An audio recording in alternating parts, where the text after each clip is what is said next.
I made a fake one. This is the story on how I quit my job to make Power Ranger videos. Yes, guys, it is story time, and I love giving you all of the latest information on Power Rangers, but I get this question all of the time. How did you get into this?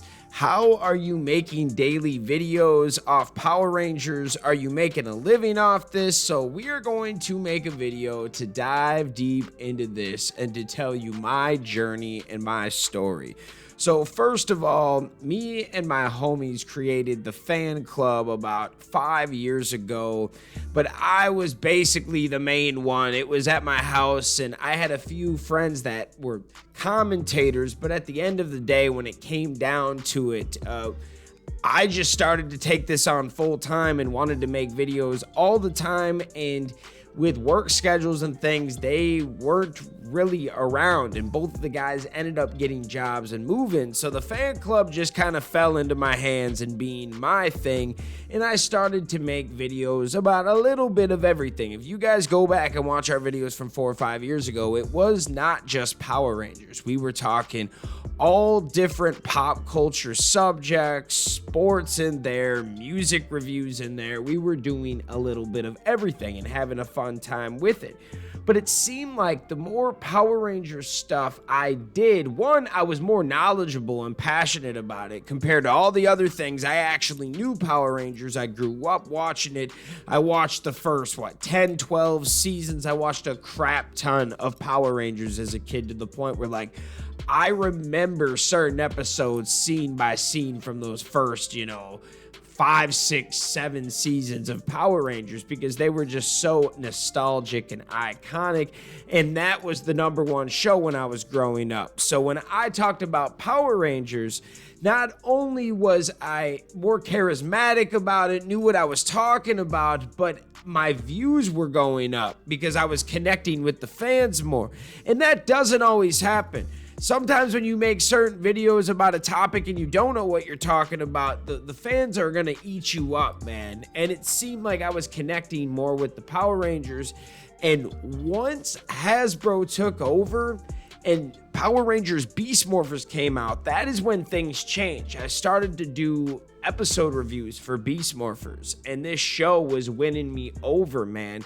Now, I say this, I give Beast Morphers a 7 or an 8, but at the time I was ranking it even higher because compared to Ninja Steel, this was so good. So a 7 is a 10 standing next to a 3, right? And Ninja Steel is one of my least favorite seasons. So from going from that to Beast Morphers, I was like, holy crap, this is great. And I started to fall back in love with the brand.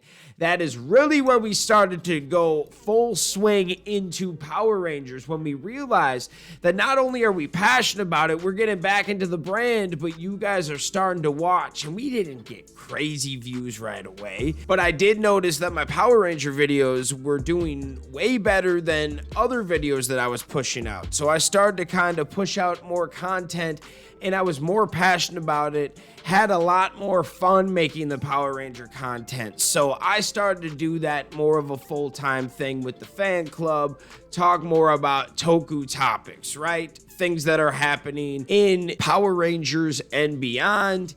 And 2 years ago, I was at a point in my life when I had the fan club going, but I couldn't give it my full attention because I was working a full-time job. I was DJing mostly every weekend, but I didn't get to see my family that much because I was working full-time during the week. And I really wanted to start getting into social media even more, making money off of it, making more money off of the YouTube channel, because we got monetized a few years ago, but we weren't really putting in as much work as we could because we had a full-time job. And I was just fed up at the place that I was at. So for 13 years, I was in the kitchen industry. I worked at a restaurant called Champs for 8 or 9 years, and then it turned into Old Chicago. I worked there for about a year and a half, 2 years, and then basically, long story short, everyone they hired stopped coming in, and I was the only guy coming into work. So at one point, I was like, yo, I can't do this anymore. I found this other job at a daycare, and it was a cook at a daycare. I had this kitchen to myself. I made like 150 grilled cheese a day, you know, stuff like that. And for anybody else, it was hard. But for someone that's worked in a fast-paced kitchen, pushing out 300-400 meals in an hour, this was actually kind of at a slower pace for me. The problem was the management never worked in the kitchen before. Everyone above me was like a daycare worker, but they knew nothing about the food. And this was turning into a power struggle because one person was telling me to do something, I would do it.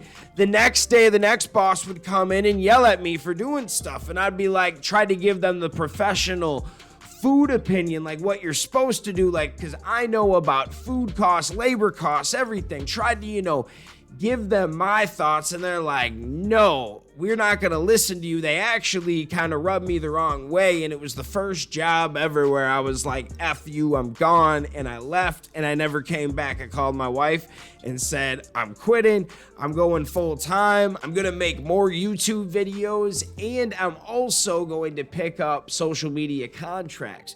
Because I'm really good at social media. I have built up several different pages, channels to where they're reaching a lot of people. I know how to do it. Done it myself many times, and now I kind of help other people out. And there are businesses that pay me to run their social media and to make daily posts. Helps them out, helps me out, and that's what I started to do more full time, is get 4 or 5 contracts of businesses that I can run their social media.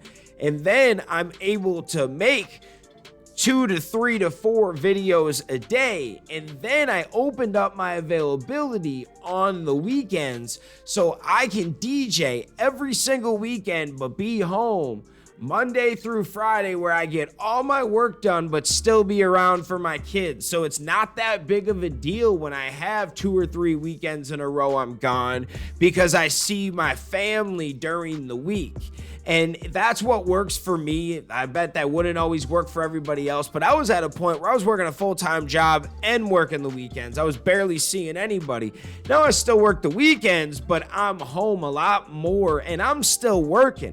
I'm here making posts for businesses. I'm here making several videos a day. However, it is on my time. If I get a call right now from my son at school and he gets sick, I can go pick him up. It's something that I'm super blessed and thankful, and it all starts with you guys, man. You guys were the reason that got me thinking that I could do this full time. And when it comes to YouTube, we don't make a ridiculous amount of money, but we are part of the monetization program. So we do try to push out videos every single day so we can meet our quotas. And YouTube is very different than a normal paycheck. You do not know what you're gonna get paid month by month. It's partially about the work you put in, and then you gotta get lucky, man, especially with Power Rangers. It seems like whenever news comes out, I'm there and we're getting views, and then that generates some money at the same time. But when it's dry, when there's not a lot of Power Ranger news, you're not generating as much views as you normally are. But I've learned staying consistent and making content every day or almost every day makes it better for when something big pops. So this is something to inspire the fans and kind of tell you guys where I come from, and tell you that if you have a dream, do your research, get ready to work harder than you ever have, and go and do it, man. If I can do this, you guys can do this. And it's not just for YouTube. I run a DJ business too. It's pretty much whatever you guys want to do. If you guys want to make a social media business, you want to make a cleaning business, you want to open up your own restaurant, you want to be a manager in the entertainment industry, you want to be a singer, a dancer, go and put the work in, do your research, and then you still got to get lucky. I've realized that success is when hard work and luck meet at the same time. Everything happens for a reason. And I'm not telling you to go out and quit your job. I think in the beginning I told you I've had the fan club for about 5 years. And I waited till it was about 3 years old until I quit my job. So you do have to build things up, guys. I do want you to go do your research, whatever your hopes and dreams are, and you can do them. I don't have any further training after high school, just the school of life and working hard, figuring out how to have a work ethic, and then learning how to stay hard on yourself, because this is a business and this is something you're doing all on your own. So if I just want to piss the day away, I really can. But I can't, because I need these checks to come in. I need money to come in. But at the same time, I love making good content, dude. This is what the channel's about. It's not about money, but at the same time, I don't think you guys would want me to make 2 to 3 to 4 videos a day and not see a dime. There's going to be a point where, I'm not going to be able to pay the bills, and I'm going to have to sell my computer then to pay the rent, and then we're not going to have any videos. So yes, money does matter, but not about everything. I do this because I love it. And if I did not love doing this, I would not be making multiple videos. And that's what the point is find something you love and you never work a day. I love doing this. I love waking up, taking a shower, coming downstairs, and getting ready to make videos for you guys. I feel like we actually have a family out there. I always say this isn't a fan base. It's a family. We're there for each other. And I want to thank you guys for always showing support. The fans that are new, thank you guys. Welcome. The OG fans that have been here from the beginning, wow, thank you guys for showing love. You guys are amazing, and we're nothing without you guys. This is a video to just kind of inspire you and tell you my story on how I quit my job to do Power Rangers full time. Like, it's kind of crazy. But thank you guys so much for the support. We're going to give you more videos, but I thought this would be a fun one and something different. We'll talk to you next time. Let me know your thoughts down below. Let me know what you guys want to do. What are your hopes and dreams? What do you want to do? Let me know in the comments, what is your dream job? Let us know and let's talk about it. Thank you for watching, and we'll see you next time. Peace. I want to give a special shout out to our Gold Ranger members, Anime King Nick, Chaos Draco, the Arctic Operator, Thomas Franco, and Austin White. Thank you guys so much for your support, and if you want a video shout out like this one, sign up to be a Gold Ranger member today. Thanks for watching this video. If you like this content, you know what to do. Hit that like, hit that subscribe button, and hit that notification bell. You can also become a member. Please join the fan club support team right now. We have a Blue Ranger power-up and a Gold Ranger power-up. This is an awesome way to talk with the fans, join a fan club official chat group. You can also be featured in our videos. At the end of the videos, I will shout you out. That's if you get the Gold Ranger power-up membership. Go check it out. Go support the fan club. We love you guys, and thanks for watching. Peace.